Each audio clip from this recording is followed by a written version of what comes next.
Out. Welcome, everyone, to the West, East, and Beyond Poetry Series. My name is Lynn McGee, and I am happy to be hosting this event with my co-host, Susana H. Case, Carolyne Wright, and our other co-host, Susana Yannone, who couldn't join us today. Yeah. Um, Let me just hit OK. There we go. Today's reading is going to feature three really compelling poets. I think you're going to enjoy hearing them and hearing them together. Austin Alexis, Maurya Mhm. Simon, and Aida Zilelian. Thank you, by the way, to everyone who is here for making the space for poetry in the midst of our. It sounds very cliche to say it. I don't know how else to say it. In our increasingly uncertain and turbulent times, is Yeah. just no other way to say it. I want to say thank you for putting aside your anxiety and your frustration about the world right now and just focusing on the small screen in front of you and the poetry that you're going to hear. And I invite you to take a little vacation from that. Our series has featured the Westies and Beyond web series. WEB has featured hundreds of poets Yeah. since it started in the summer of 2020, and you can find a video of many of those readings. And there's a very fun archive that I would like to encourage you to browse. I'll put the Yeah. link in the chat column when I That'd be finish good. talking. We have a Yeah. very colorful and inclusive website that is just very simple. You just scroll down and you see a video of all the readings that we've had. One of our we This is our last year, 2026. We will have two more readings. One will be on July 11, and so far we have one reader lined up for that, Alina Stefanescu, who will be introduced by Susana H. Case. And then our final reading will be on November 14 and will feature three poets, including Karen Rigby, who will also be introduced by Susana H. I wish someone would come over and kiss me on the forehead when I'm doing my work. That's Gregory. That's Gregory. So And Lola, sweet. Lola What is somewhere else, but yeah. what a Waiting cute. for me to leave. The dog, yeah. Oh, okay, that was very cute. Yeah. So today's poets will each read for 15 minutes each. We'll read for 15 minutes each, and then we'll have an open mic in which we invite the poets in our audience, many of whom, as I'm just scanning the audience, you've read in our series before. I know Beth has, and we hope that you'll consider reading a poem in the open mic. And so drop your name in the chat column if you're interested in that. So that is my introduction. Let me now introduce you to our first poet, who is the author most recently of The Whirlpool Bath, Austin Alexis. Now, the reason I like Austin's poetry, and you can look in the chat column, Caroline's gonna post like he's won a lot of stuff. He's been recognized in a lot of ways. He's very accomplished, a very accomplished poet. Um, but also, I just want to talk about how it feels to read this book. It's very intimate, it's quiet, it's sardonic at times. He is vivid in his descriptions. It's very inclusive in that he invites the reader in to these settings.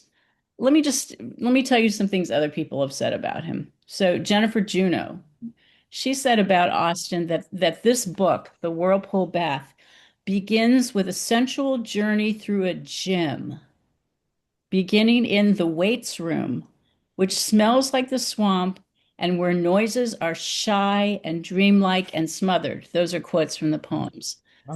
This is what Hilary Sedaris, one of my favorite New York poets, says about it.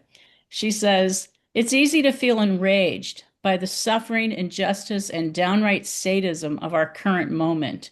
But Austin Alexis rises above rage, writing with compassion, grace, humor, and a persistent curiosity.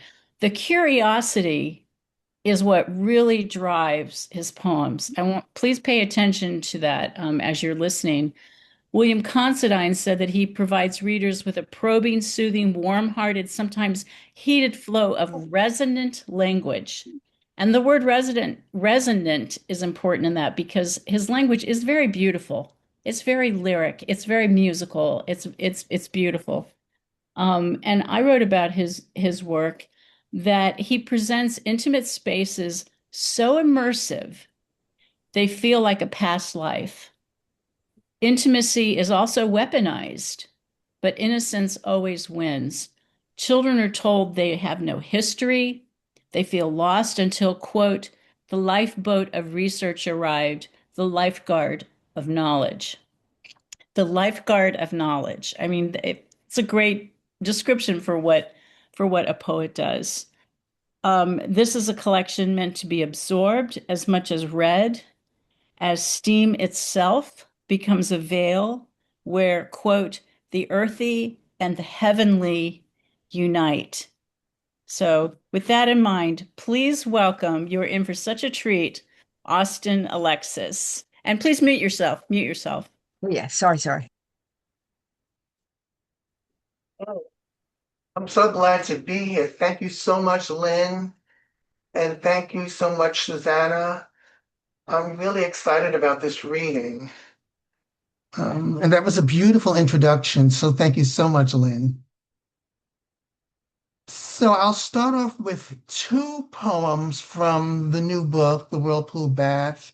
Then I'll read two very, very new poems just written in the last 2 weeks or so, and then I'll go back to the book and read two more poems.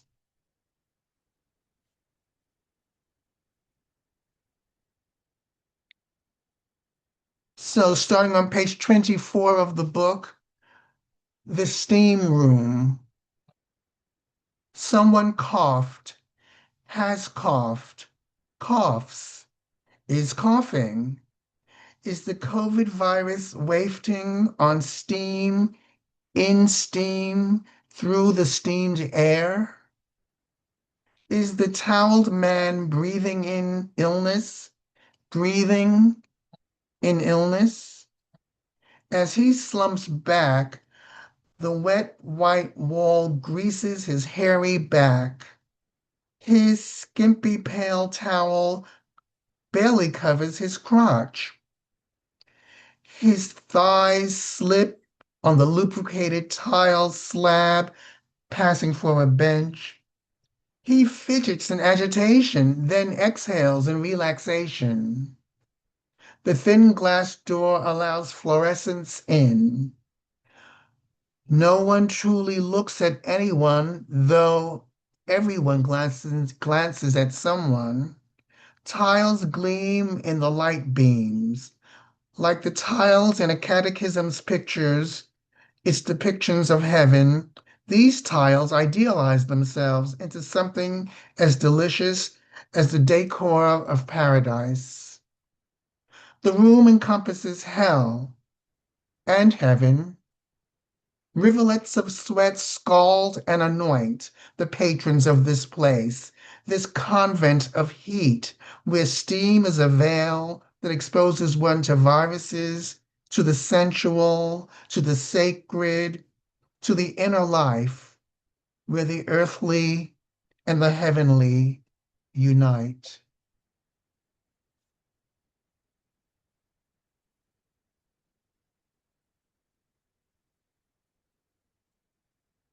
And then also from the book, this is the last poem in the Jim poem cycle at the beginning of the book. And the title is part of the first line. It's a dropped title. The towel bin, where the bleached Jim towels sit, reside in pristine serenity, communion wafer white and just as pure until the towels are grabbed by macho hands of bodybuilders, muscle boys, gym rats. At the end of the workout day, one soiled towel drapes itself over the side of a locker room bench, damp, even drenched and musty, smudged with crotch dirt, tired with feet smears.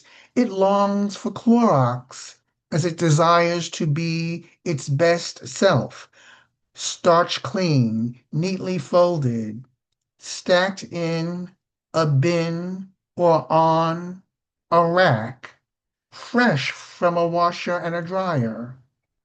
All it wants to do is to resemble the souls of the just born, those who are blessed with new life.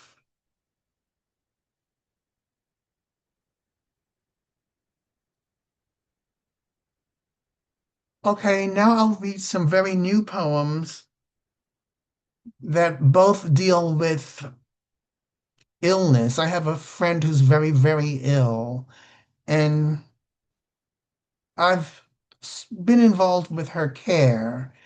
So these two poems come out of that. Intensive care unit. Someone, I don't know who, found you unconscious in your apartment. I presume you were sprawled on a sofa or your bed, not the floor, I hope. Strapped in a gurney in an ambulance, you were whisked away to a hospital, a long 5-minute journey from your apartment. The saga, the trauma continued.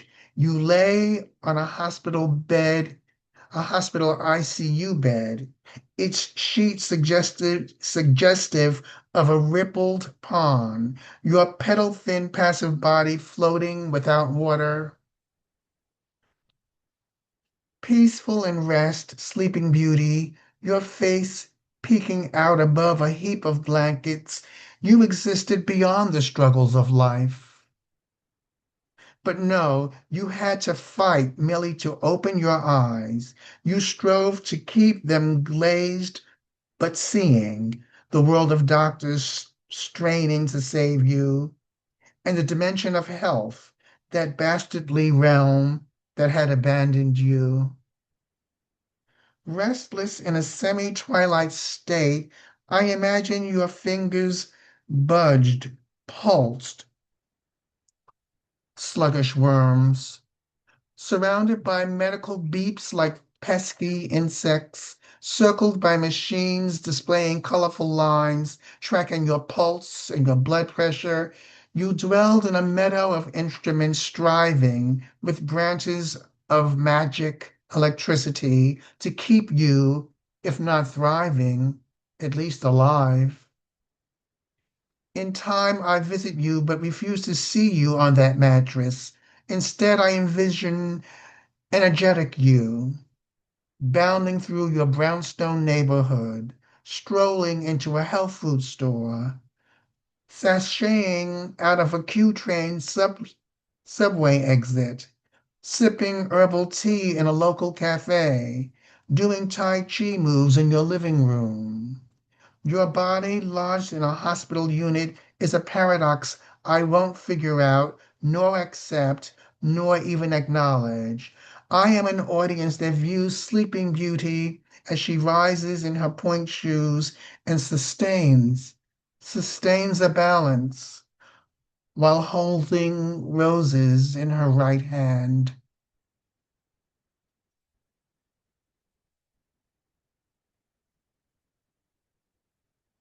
And this is another poem in that sequence of illness poems, and it's shorter.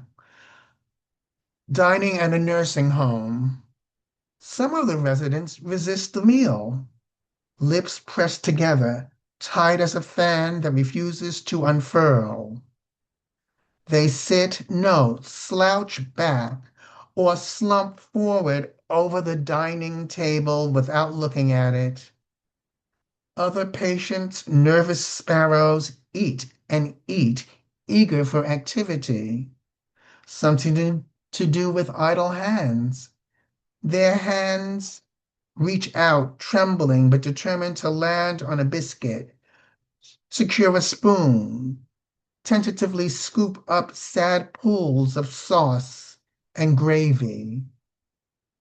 In their wheelchairs, clustered around a tableau of saucers, cups, and pitchers too heavy for frail wrists, the residents subsist, in peaceful melancholy. A wall-sized TV screen glows in the near distance, unwatched. Nurses like sentinels hover in uniforms, ready to wear slacks and shirts dull blue as an urban wintry sky. Subdued patients are suspended in a in a possessive freedom, with time continuing and continuing like piped in music trying too hard to sound pleasant.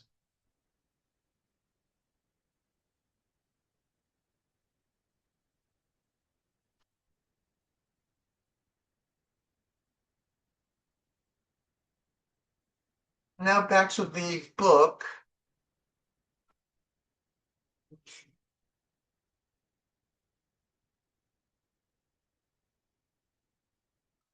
Most people are used to be living in the southern part of the East Village, but at one point I lived in the northern part of the East Village, and this poem comes out of that. That summer, in an apartment drenched in sunlight but minus closets, my fern plants thrived, but I wouldn't, didn't, couldn't. On a drab stretch of East 13th Street, I cut up 3 months into spoon-sized days that remained too big to gulp down. Enormous hot weeks dragged on. I imagined burglars trying to break in, only to finally admit to myself they were never there. I misplaced the start times of appointments, barely scraped by on erased savings, fell through the net of my shaky Buddhist practice, wrote in bed like Proust, but without his finesse. A summer that failed to fit me was what I wore, tried to squeeze into or out of. Pigeons hopping on the fire escape possessed the liberty to fly away. I stayed, deprived of money and therefore of choices. If freedom existed, its glow burned too low to see. I was a spacecraft glued by a pull of gravity. What gave hope was my seventh floor view across avenues, over rooftops. I kept my eye on a bridge spanning the gleaming distance, yet not too far away.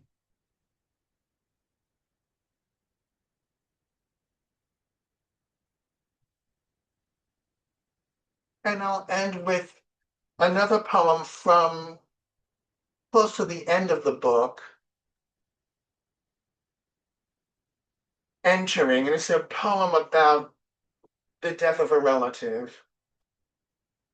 Entering, while you waited for an entry into your death, we sat in a glassed-in lobby as if we were insects suspended in a scientist's transparent box, his sadistic experiment minus an ending. You failed to locate the entrance. Hopeful you'd live, we drove you to another facility prolific with healing. There, you watched TV or pretended an interest in what flashed on the screen. Each prolonged minute simmered like the hot food you refused, plates of it inert on your bed tray. Each prolonged minute showed the game you played with death and with your spectator relatives. You took your sweet time and finally died in your sleep with no one viewing your last breaths. Too thin to keep living, you slendered yourself enough to slip through the portal. You became inaccessible. Inaccessible you remain. We try to grasp the cloud of you in our protracted dreams. Death is a place of fog. Our arms cannot clasp mist. We can barely even see, let alone touch, the land you escaped to in your final move. Thank you so much.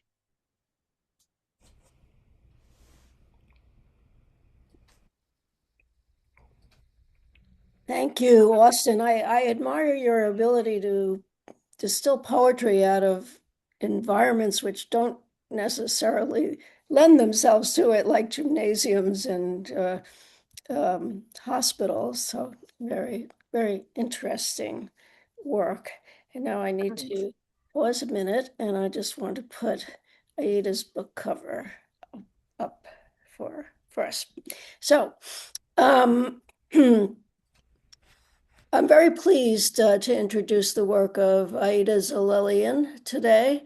She is an Armenian American writer who I met through our mutual roots in Queens, New York. And her body of work moves across fiction, short stories, performance, storytelling, and now poetry. Zilelian is the author of the novel The Legacy of Lost Things, which is a recipient of the Tololian Literary Award, and the recently released All the Ways We Lied. So she works across genres, and in all of these different genres, her writing consistently examines intergenerational inheritance and the psychic terrain of cultural displacement. Her work emerges from a particular history. He situates personal narrative within larger structures of migration, historical rupture, and memory transmission. Very often in her fiction, there are characters who are negotiating some kind of fractured sense of belonging, caught between ancestral pasts and contemporary American life. And this thematic preoccupation carries with particular intensity into her poetry. Dissonance is her debut chapbook, and if her novels identify through some identity through a narrative arc and character development, so Dissonance does that, but compresses these concerns into a more lyric form. The poems operate in a space between harmony and rupture, linguistically, culturally, and emotionally. If you read and as you listen to her poems, you will see Zilelian's sensitivity to sound, fragmentation, and hybrid language. Her use of English interwoven with Armenian references enacts the very dissonance that the title names. The poems often rely upon juxtaposition and tonal shifts rather than a linear progression, so that listeners are invited to sit with a kind of unresolved tension. So while Zilelian acknowledges ancestral trauma, it doesn't eclipse contemporary experience in her work. You will find the poems move between mourning and desire, rupture and sensuality, grief and reclamation. It's a very, to me, compelling example of how lyric poetry can function as something that's more than poetry, that it's something archival. Rather than narrating history directly, it's encoded in images and rhythm and address. So what you have is not really documentary poetry, but sort of a poetics of felt inheritance. Let's call it that. I think in transitioning from fiction to poetry, Zilelian demonstrates how genre shift can intensify certain thematic concerns. So, whereas she might have begun with narrative mediating identity through plot, poetry now renders identity as layered, unresolved, more resonant. So this is, to me, is not a departure from the earlier work. It's kind of a distillation of the central questions of the non-poetic work. So I think what this collection is asking is what might emerge if we listen carefully to tension, to unresolved chords of history and language and selfhood. But I think you can make your own decisions of what you are hearing. Here is Aida Zilelian.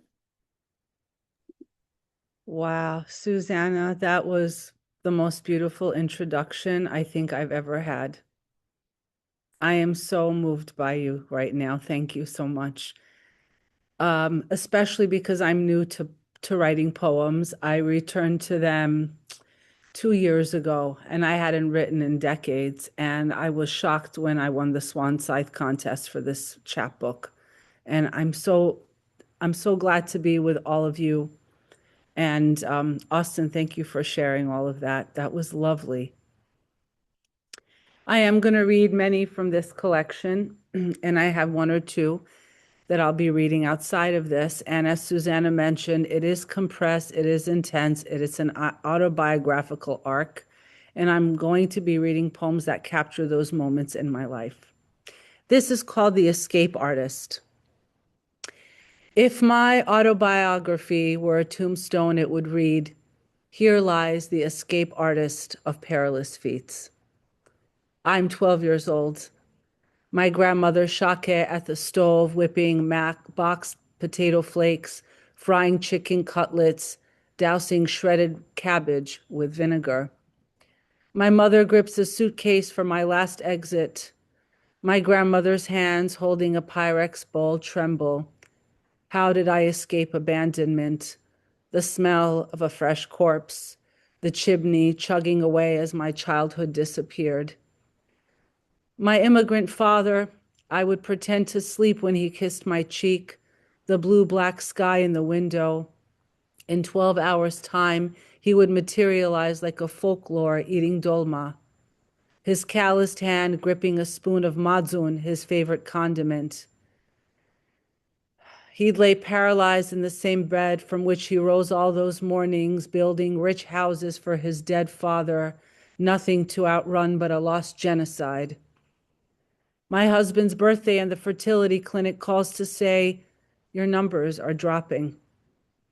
When he leans in to blow out the candles, his face aglow, I slug back a mimosa, the lining inside me thinning to shreds.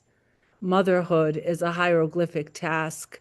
It's fleeing from a broken mirror, a silver nightmare. Did I get far? My last heartbreak lived in a paradox. He didn't make promises, only declarations, his words bonfires. But he could only love himself. I'm hiding this time because there's nowhere to go. I can find portals just about anywhere, between the teeth of piano keys, behind my daughter's sleeping eyes, an empty cup of coffee, white sunshine. It's a cemetery of possibilities. To be brave, I've been running in place, blindfolded by time.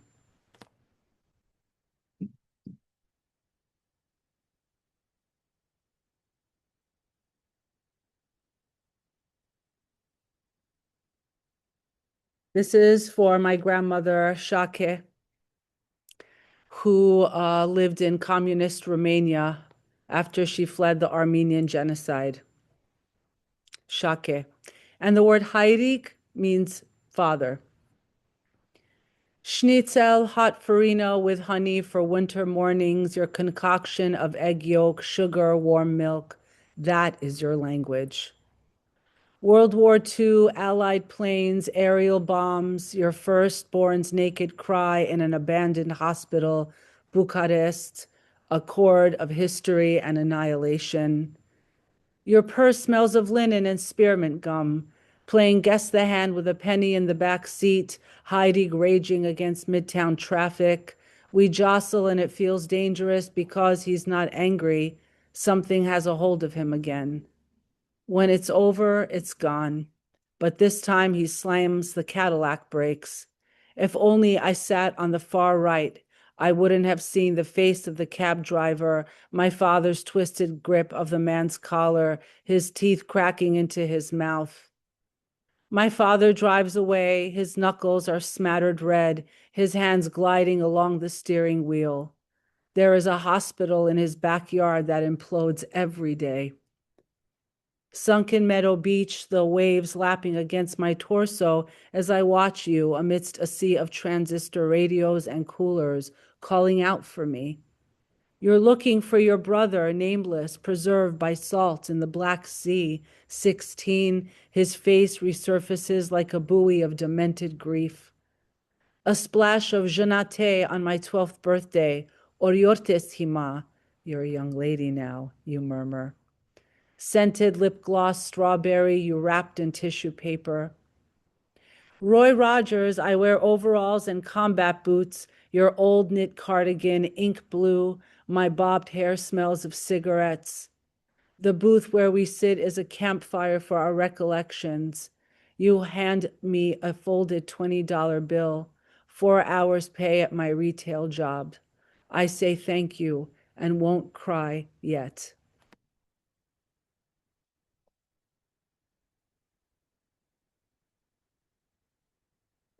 Vertebrae. White knuckle bedpost, I take you in. I take you in, my fingers clutching the grab handle, my stomach tender, fraught while you careen through a bed of traffic, the bile in my mouth, the metal of Dad's red Cadillac. I take you in with a tumbler of Glenlivet spills on the leather couch, the walls of detriment. I drive heave the years, pruning of sad dendrites. I tell myself you were a boy once. I blame everyone but you. I take you in. The bitter silences of empty car rides, stale mornings that embody the wire in your veins, how anger makes you strange, a stranger. God, how I've dried up. The surprise bouquets, cobblestoned roads of European countries, sex under a Christmas tree that year you had the flu, the Radiohead song that knew our same secret, encryption of vows under a May sky, family funerals, miscarriages. Life's catastrophes are not what broke the spine. I take you in. I take you in blind with distraction, like the child sucking on the end of her braid, staring out of the window, wishing for the salvation of disappearance.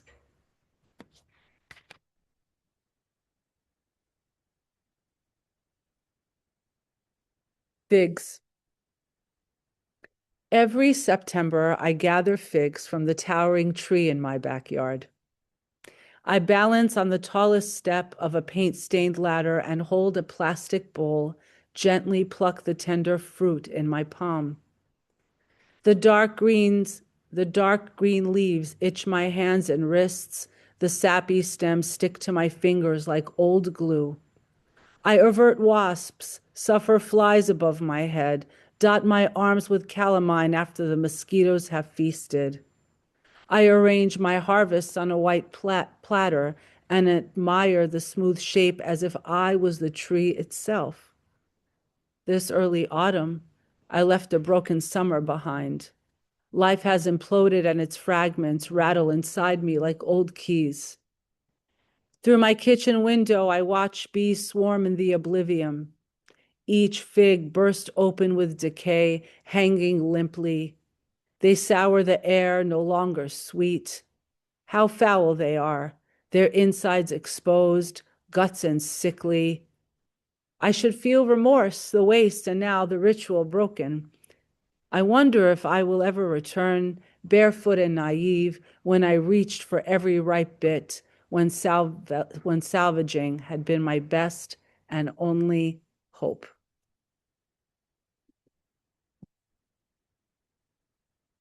Going to read 2 more. When you're sleeping. I love you the way a perfect apple rots. A dead deer, still warm, its red heart full and tender. You haven't lost anything but the siren in your skull, now a shallow call, distant like the prayer of a made-up language that doesn't tell you, you are a nihilist. Red flags, you said, I painted them all white. Your metaphor for regret that capsizes and plummets like an old anchor. I suppose that makes me a mermaid. I believed you the way one believes the color yellow can warm a body without the sun. the way one believes an arrow sails through a forest aimlessly, or that a perfect apple has earned the dignity of longevity. You're a crime. You must know it when you're sleeping. Your insides hosting cobwebs that multiply at the speed of rivers. How your desolation must haunt you. How you must wear it sturdily like a sick Viking who secretly hated the battle and arrived with a tin shield. I wish my face is what you remember. I hope you sleep fitfully. Our past climbing over trellises as tall as fairy tale beanstalks, just as beautiful. Your mouth a cave, and spiders devouring a man who will grow old like terrible platitudes.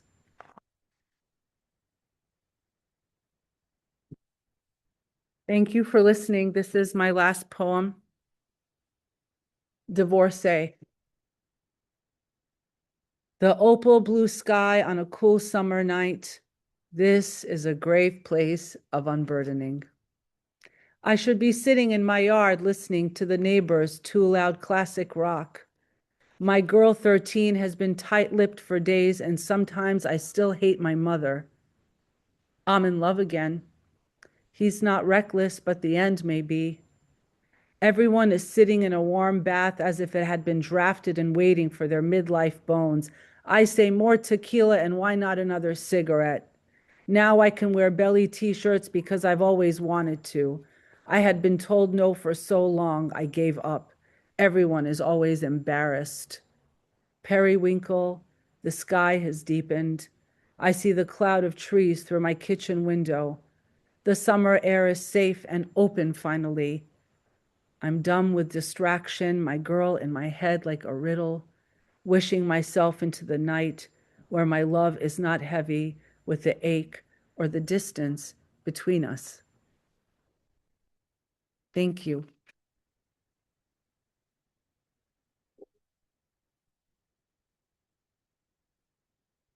Thank you so much. You guys, feel free to unmute yourselves for a moment. I should have said that after Austin read. That's just so we can just tell Aida how, wow, wow. Excellent, excellent read. Wonderful. Yeah, wonderful. And Austin too. And yeah, Thank yeah. you so much. Very Ooh, powerful. Beautiful, beautiful. Amazing, wonderful poetry, both of you. Yeah, Thank you. it's great to hear it. Terrific young poets. Yeah. All right. Aida, I loved the imagery in the fig Thank you. because I've had fig trees in my garden. I know just what you're talking about. The Mm. imagery and the metaphor for life, it's disgusting. yeah. Blech, And you know, I thought after Ross Gay's poem, I thought nobody can ever write a poem about a fig tree again and then have Yeah, but you did. You did, and you made it fresh. Thank you so much. Okay. All right. So we'll talk more. We'll talk more after our last reader and before the open mic. So let's just mute back and Carolyne will introduce our final reader. Thank you so much, Aida. Well, thank you all, Austin and Aida, for your reading so far and the presence of everybody here in our beloved West East Zoom room.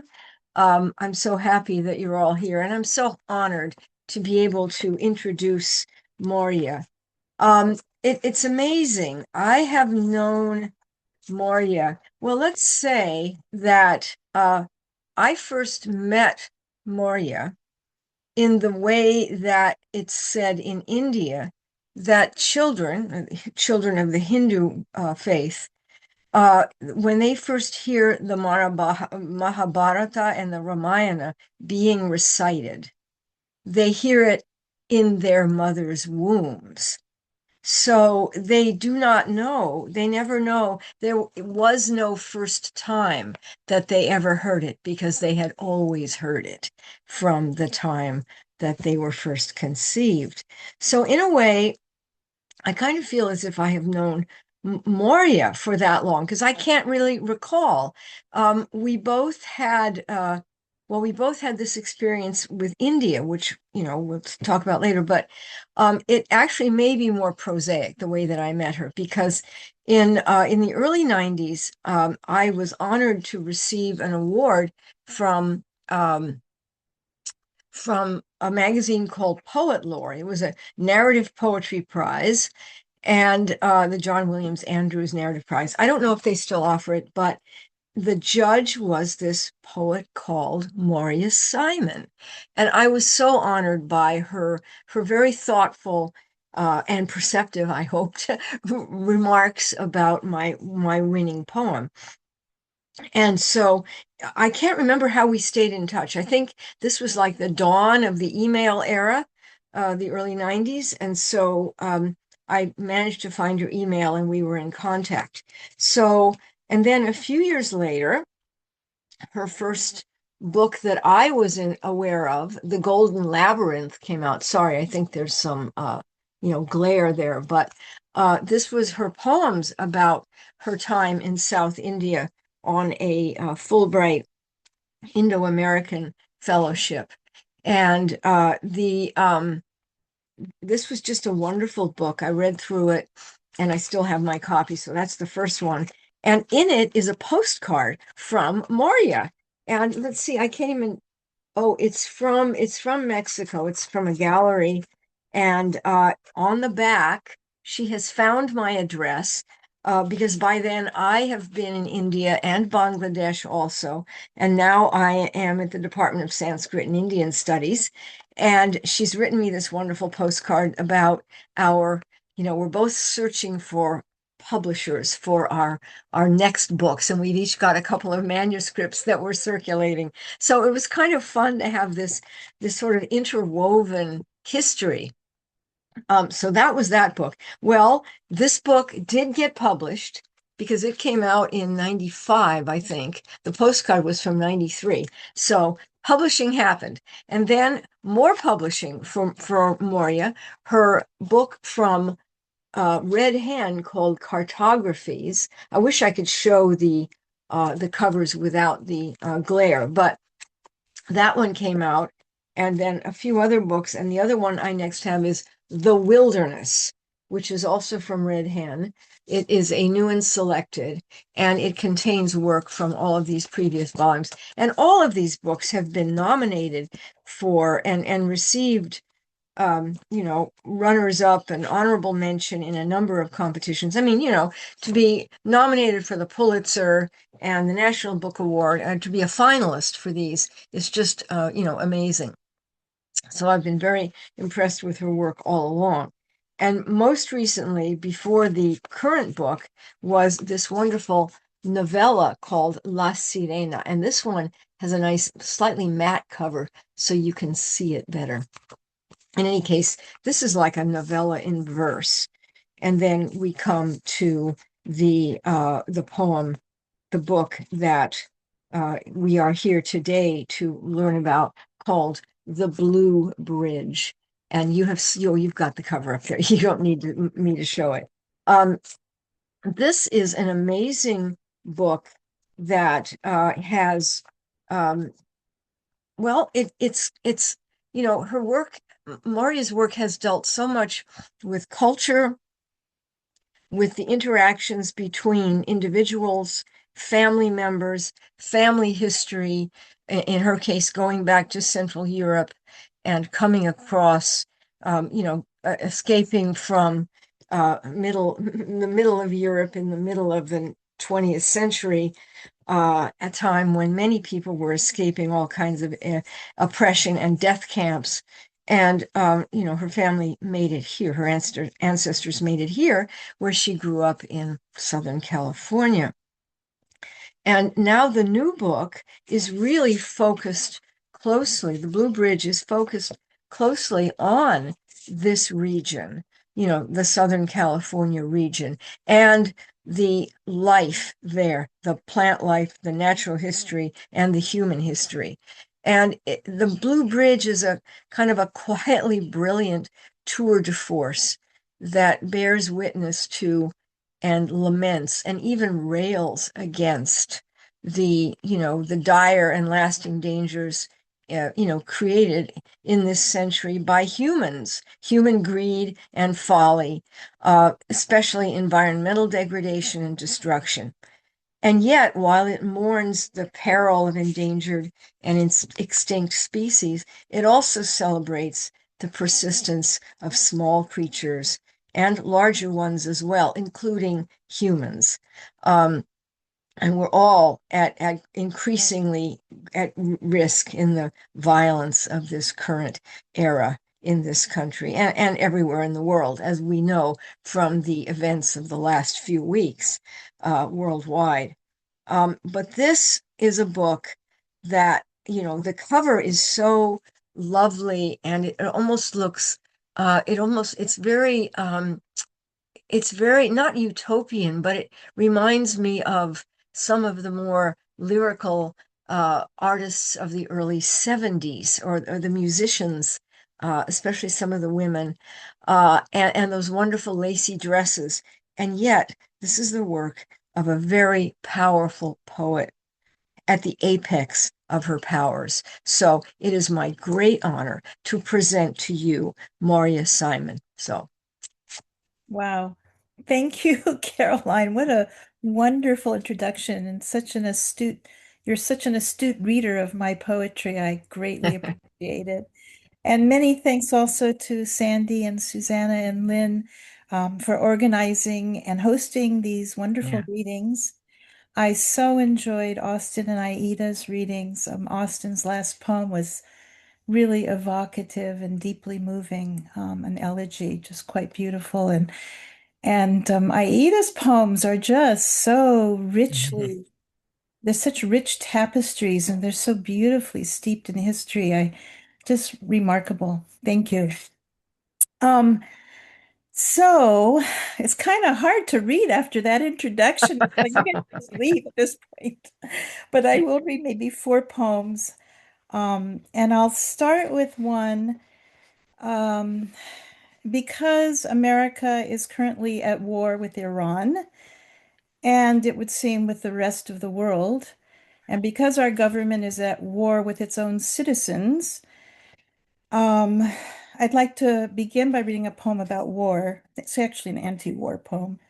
And I'll follow that, I think, with a poem. Really, it's a related topic, I think, to war. It's a poem about misogyny, which is pretty rampant still in our country. I mean, all you have to do is think about the Epstein files, I suppose, and in the world. And then I'm not sure what I'll read as a third poem, but I will end with an elegy as Austin did, this one from my mother.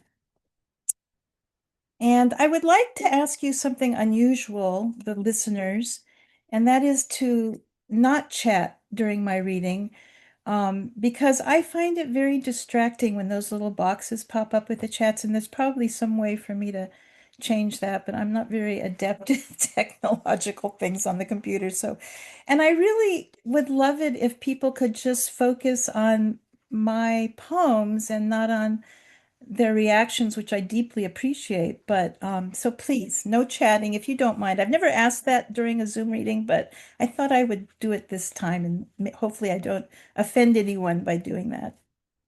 So I will start with a poem called No Wars Are Won. No wars are won because someone always dies who's innocent, and someone else accidentally kills his brother, and another soldier surrenders to a darkness so profound it blinds his regiment. Wars leave so much wreckage that even vultures feel overwhelmed. Scavenger dogs get glutted with remorse, and silent battle scars reappear in succeeding generations when our grandchildren's nightmares revisit their elders' war trauma. No wars are won when scorched battlefields lie fallow for decades, poisoned by toxins, when when enemies pretend they're reconciled, when they're simply muted by grief. My father's war made him feel lucky to be alive, though he never left the islands, Staten and Manhattan. and he despised the army.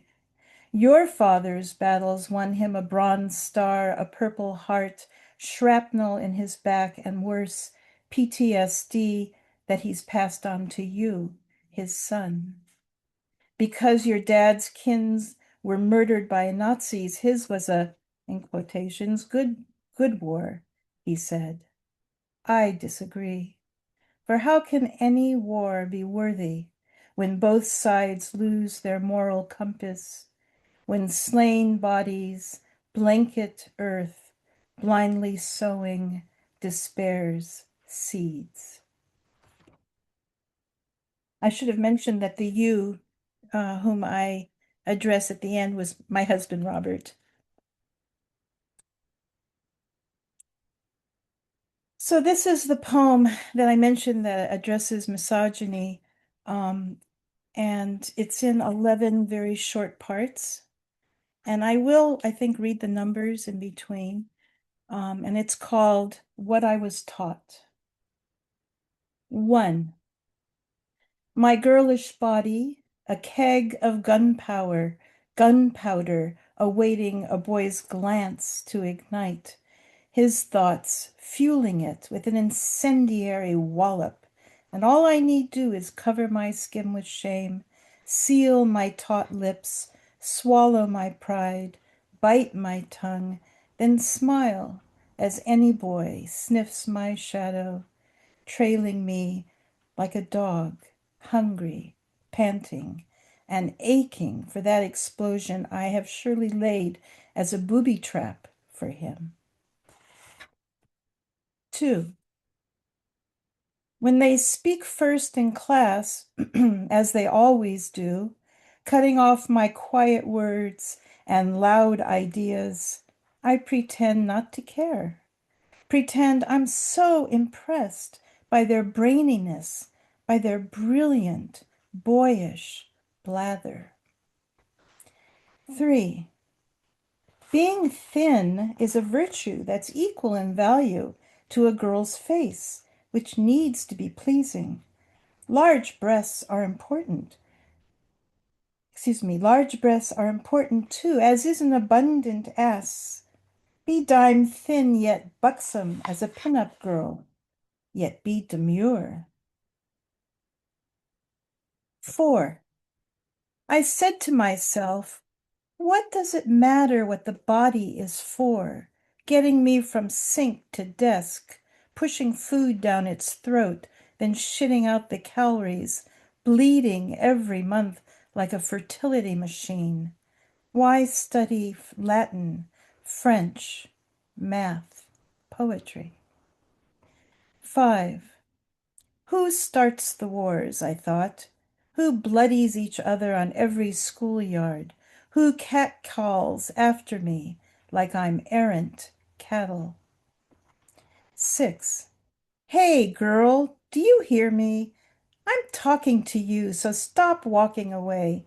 You can't be here. You can't walk here. Look at me, you whore, you fucking idiot piece of shit. 7. I studied the Salem witch trials.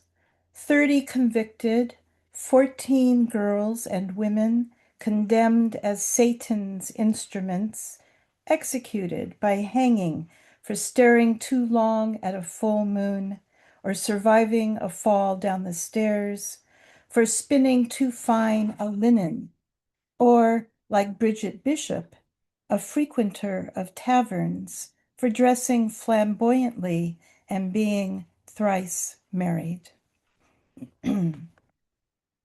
8. I watched as boys and teachers put down and shut out or shut up those headstrong girls with their sassy tongues, the brilliant mimes, boldest tomboys. I learned about men's terror of female power, about our violent past, our brutal heritage, our legacies of hate still so alive. 9. You cow, you dog, you bitch, you harpy, pussy, cunt, you bossy ball buster, you shrill, castrating shrew, man-hating ice queen, feminazi, cock tease, frigid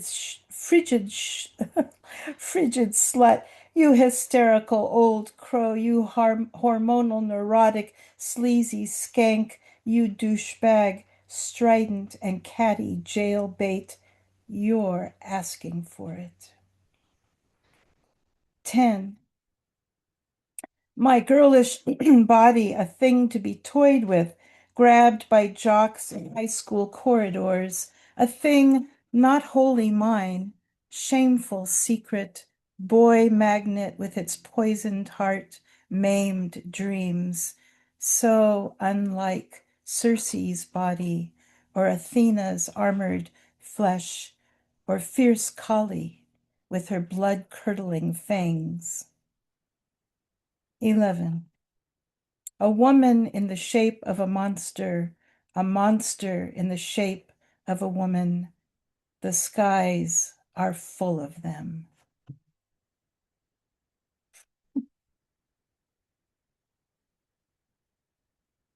So I think I was going to read, I decided not to at the last minute. I was going to read a poem called Gyne Ecology, not gynecology, but gyne-ecology, which is kind of an antidote maybe to that last poem of Rage, because it's a poem that celebrates women's bodies, and especially women's breasts, vaginas, clitorises, and so forth. But instead of reading that, I think I will read a poem called 10 Things, which is 10 Things I Know Are True, which has nothing really to do with women's bodies, but more with the nature of the world, I suppose.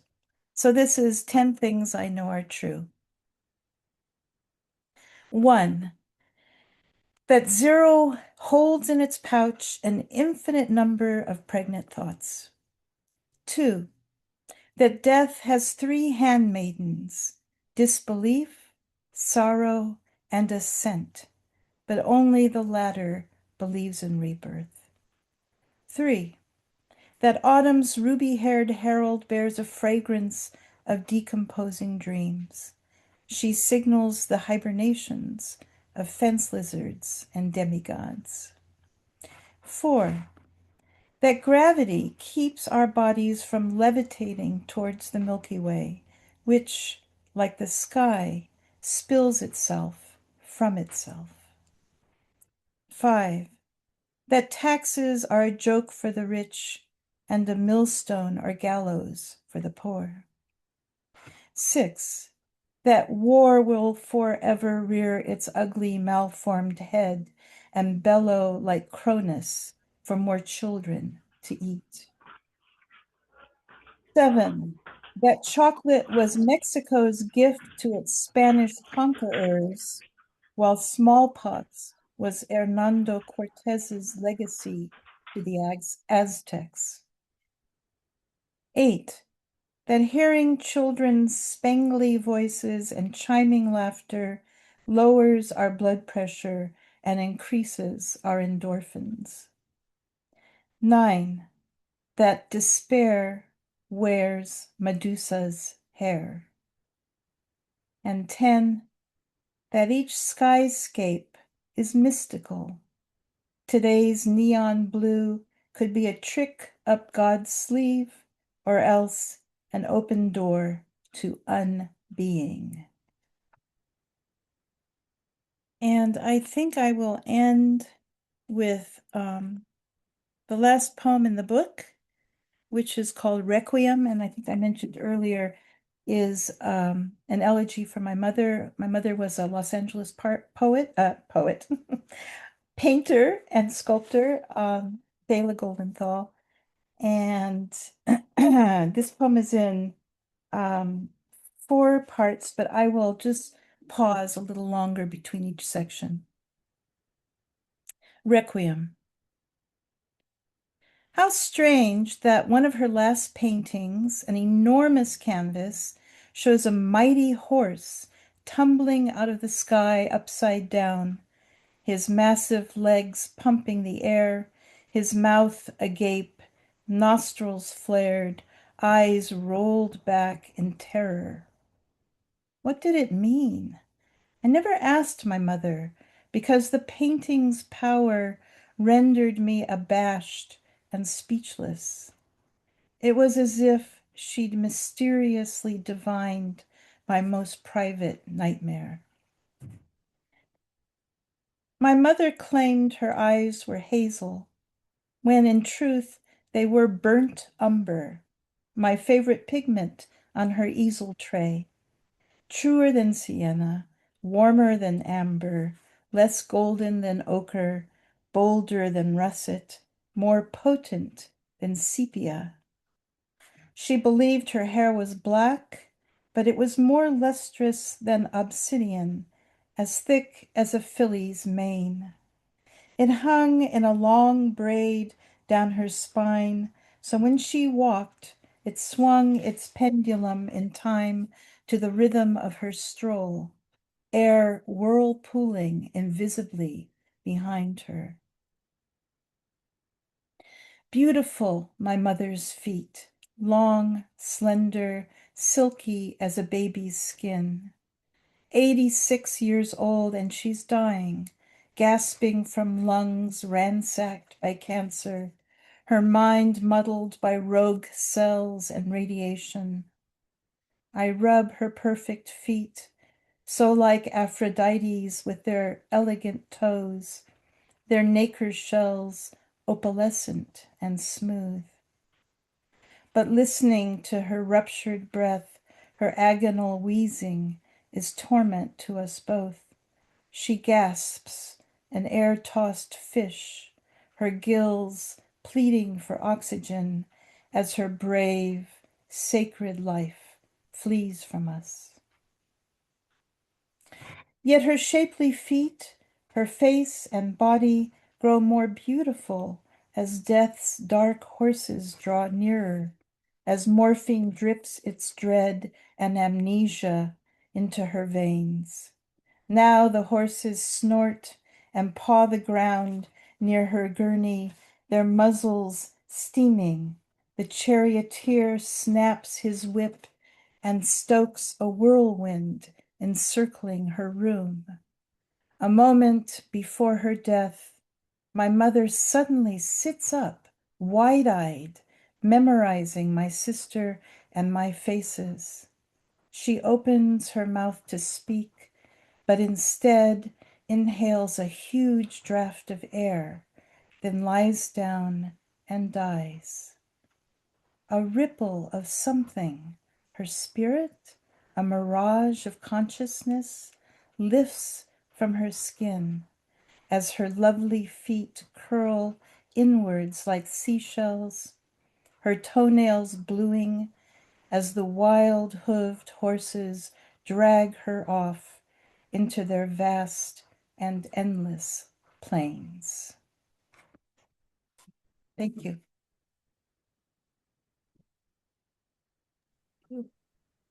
That was so moving. I want to invite everyone to unmute. Yeah, I already did. Oh, Thank you so much. Oh, thank you for And getting I to also want to say this is the launch of this book. This was Yes, your it first is. reading It is. from the book. So we have launched it, you know. We've Thank you. hit the champagne bottle against the prow of the ship. Maurya, I wanted to ask you, the second poem that you wrote, the one in 11 pieces, is that in this one? Yes. All these poems are. I feel like every time you finished, I was about to catch my breath and you just kept going. And it was really remarkable. I wish I didn't use adjectives. You didn't let us put it in the comments, but there was so much that gripped me. No, And I'm thank you. sorry that I can't be more specific in referencing lines, but it was really, really, and I mean, Austin, both of you, it was just so I love that I read with you guys. Oh, likewise, I feel the same. Thank you. Thank you. Maurya, I have a favor Yeah, for you. yeah, In the poem, The 10 Uh, Things, yeah. could you please reread my number computer 3? has frozen. Are you guys okay? You can Yeah. still Yeah, we're okay. see and Can you hear hear? me? Is Yeah. everybody frozen? Or are you No. okay? Oh, no, I can hear, I can see, and you're moving, Lynn. You look okay. Okay. Yeah. All right. Well, let's have our open mic and then we'll close out. I think we just have two open mic readers, Beth Morris and Linda Lerner. So, Beth, why don't you go first and read a poem, please? Beth is one of our former featured readers. So, we're very pleased that she's back reading in the open mic. Thank you, Beth. Well, thanks so much. Uh, Maurya, if you could post your email in the chat now, I would just like to get, before I get the book, a rereading of the number 3 in your 10 things about autumn, and I just have to catch those words again. Okay. Okay, Yeah. that would be a help. I love. We will have the video up on YouTube in a Okay, great. day or two, That's and you can that's right. listen to That's it. right. Thanks, I forgot. Yeah, and I Okay. also posted the ordering information for the book, so it's a little ways Okay. up the chat, you know. All right, I'll Yeah. catch it. Thanks for Yeah. reminding. I'm going to be reading from my latest book, which is called A Yellowed Notebook. It's a collaboration with my late father's final notebook, and it reads very much like Natalie Cole's mixtape with her father's music. Oh, It's interweaving of his words. And I'm going to be reading, I was trying to figure out whether I wanted to read an elegy or I wanted to read something more uplifting. And so I think I'm going to go for the uplifting. In addition to being a professional, a teacher and a writer, he was a furrier by trade. But I found out by reading his notebook, his final notebook, he died prematurely in his 60s from chronic heart disease. And the notebook was the last words that he wrote. And I found from reading this book that he was involved in creating the Endangered Species Act in the United States. He testified before Congress. And he wrote in his last years a lot about ecology and endangered animals, which he fought for very hard towards the end of his life. This is the last poem in the book, and it's from my father's notes, and I created a sonnet out of it called A Historical Flashback, adapted from Dave's notebook, 1977. Just think of that date when you hear the poem. He was meant to send this to England to an ecology magazine, but he passed away before he had a chance to do it. As early as 1930, a special Senate Committee on Conservation of Wildlife Resources came to this conclusion. The primary threat to wildlife was the loss of habitat, due in part to drainage, deforestation, fire, disease, water pollution, and the extended occupation of land by agriculture and industry. All subsequent studies have reinforced the original analysis by this committee, which applies today, not only to the US, but the rest of this fragile earth. 1977, before Al Gore. hmm. Thank you I so much. Oh, sorry, Beth. just wanted to share that. Thank you. Thank you so much. So much in that poem and so much history with you. It's very interesting. Thanks. Yeah. So our last open mic reader is Linda Lerner. Are you here, Linda? You're muted, Linda.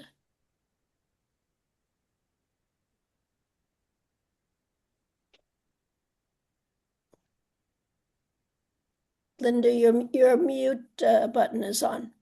I think, can I unmute her? No. Linda, can you unmute yourself? I just did. Okay. Okay. There Can she you hear is. me? Yeah, no. Yes. Yeah, you're unmuted now. Yes, we hear you now. Okay, I'm terrible at this stuff. I just want to read one poem from a new book that just came out. It's And Whales by Accident. I was holding up the book. I don't know if you can see it, the image, but the title poem is And Whales by Accident. I have a good recording of it, so I'd like to play that. It's a short poem.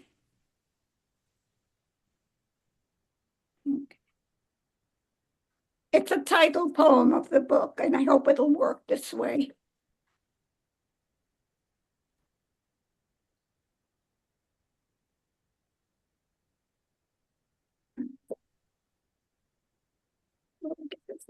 Just a second. Sorry about this. Otherwise, I'll try reading it. And Wales by accident. Can you hear that? Don't know how I got to Wales from London on a train heading to Wordsworth's Lake District. Must have missed an announcement before it changed direction, and I'm somewhere else, like this new world I'm living in, the old one slowly disappearing, so slowly I didn't notice at first. I told someone who'd simply ask what other countries I'd been to on my recent visit. First time in years I crossed the border into another country, I said, lying, not intentionally, not really lying. Did you like seeing Wales? He asked to bring me back. I saw a woman feeding a goat with a bottle who asked if I could imagine living there. It's not my world, I said. Now, do you understand? And that's basically the theme of this book and this whole technological world that I wasn't born in and I don't feel at home in. It's how my father felt when he escaped from Russia and came to this country and never really adjusted to both the language or the country. He said it's not his. Well, this isn't mine. And that's basically what the poems in this book deal with. And I don't have copies yet, but hopefully I will before the 30th, which is when I'll be introducing it at Phoenix Poetry Open Mic on March 30th. Thank you. Thank you, Linda. Thank you so much. So everyone is thank you so much for reading that. It was a good recording. Thank you. Yeah, it was a Voice good problem, recording. so I didn't want to take a chance. No, that was smart and it was a good recording. So everyone can unmute themselves and we'll just say goodbye and close out. And I'm posting the link to the poetry series Oh, yes. in the chat. And so what I'll do is after I get the recording from today, I'll send it to Susana. She'll post it on YouTube, then she'll send me that link and then I'll add it to the website. And I'll send an email to the readers. Okay. I'm going to stop the recording now. I just want to thank everyone for coming.